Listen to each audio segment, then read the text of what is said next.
தேவர்கள் இவ்வாறு அதிசயித்து நிற்கும் பொழுது, சொர்க்கலோகத்தில் உள்ளவரான தேவர்களின் அரசன் இந்திரன் பூவுலகில் நடுவே நிகழ்ந்த பொன் நிறம் பெற்று விளங்கும் மேருமலையில் நிற்கின்ற ஞான குணத்தை உடைய குமரவேலின் சிவந்த திருவடிகளை வணங்கி உரைக்கலானான்.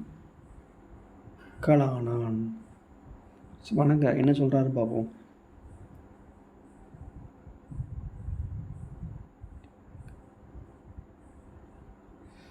ஆண்ட கைமை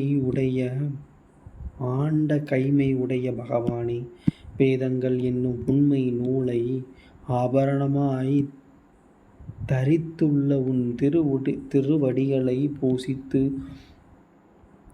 பாவிகளாகிய நாங்கள் விரும்புகின்றோம். உன்னோட அந்த அறிவை நாங்கள் பூசிக்க விரும்புகின்றோம். அவ்வாறு பூசிக்க இப்பொழுது நீ அருள் செய்ய வேண்டும் என்று இந்திரன் வேண்டுகிறார்.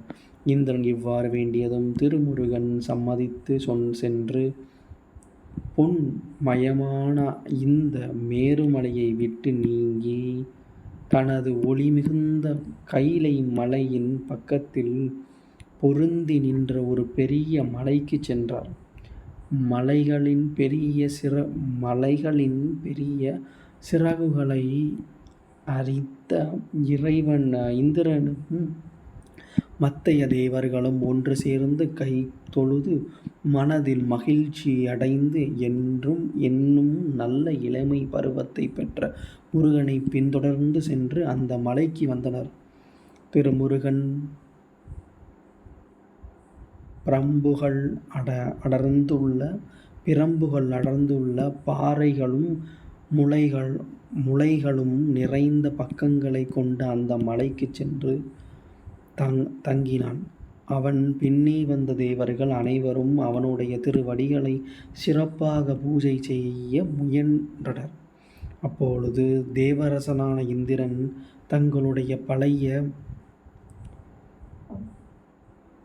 விஸ்வகர்மாவை நினைத்தான். அவன் எதிரே தோன்றி கைதொழுதான். அவனிடம், இந்த இடத்தில் நம்முடைய பெரிய அமராவதியைப் போல சிறப்பான ஒரு கோயிலை அமைப்பாயாக என்று இந்திரன் கூறினான். சூரியர்கள் தொழுது முழுவதையும் ஒன்றாக சேர்த்து உருவாக்க செய்ததை போல அழகு மிகுந்த விளக்குகின்ற ஒரு சிறந்த திருக்கோயிலை அந்த தேவதச்சன் விரைவாக உருவாக்கினான். குடங்களை போன்ற சிரங்களை நிறைத்த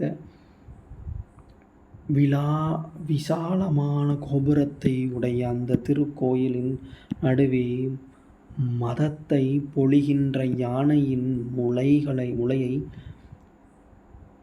உண்கின்ற சிங்கங்கள் தாங்கி நிற்கும் அழகிய சிங்காசனம் ஒன்றை அத்தேவதச்சன் அமைத்தான். தேவதச்சன் இவ்வாறு ஒரு சிறந்த கோயிலை அமைத்த பொழுது இந்திரன் கட்டளையிட தேவர்கள் பலர் அவன் ஏவலை ஏற்று சென்றார்கள். அவர்கள் வான்வழியே பாய்ந்தெடுக்கின்ற புனிதமான கங்கை ஆற்றின் நீரை, சந்தனத்தையும் சிறந்த மலர்களையும் தீபம் தூபம் முதலியவற்றையும் சிறந்தவனான தேர்ந்தெடுத்து அங்கே கொண்டு வந்தார்கள். அப்போது தேவர்களின் தலைவனான இந்திரன் 6 திருமுடிகளை உடைய தேவனாகிய முருகனை பார்த்து, நாங்கள் உன்னுடைய திருவடிகளை பூசை செய்து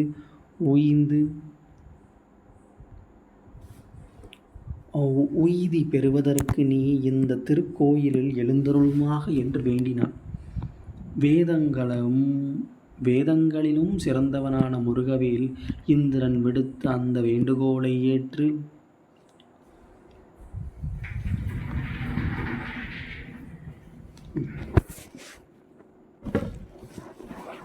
தேவர்கள் அனைவரும் புகழ்ந்து போற்றி அந்த திருக்கோயிலில் புகுந்தான்.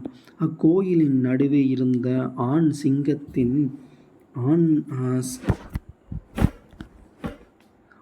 சிங்கங்களின் தொகுதி சுமந்து நிற்கும் அழகிய சிங்காசனம் மேல் எழுந்தருளினான். முருகவேல் கோயிலுக்குள் சிங்காசனத்தில் எழுந்தருளியபோது தேவர்களும் இந்திரனும் அம்முருகனைப் பார்த்து, ஞானத்தின் தலைவனே, நாங்கள் உனக்கு சேனையாக அமைந்துள்ளோம். நீயே எம் சேனை தலைவன் என்று கூறி ஆகாய கங்கையின் நீரால் அபிஷேகம் செய்தனர்.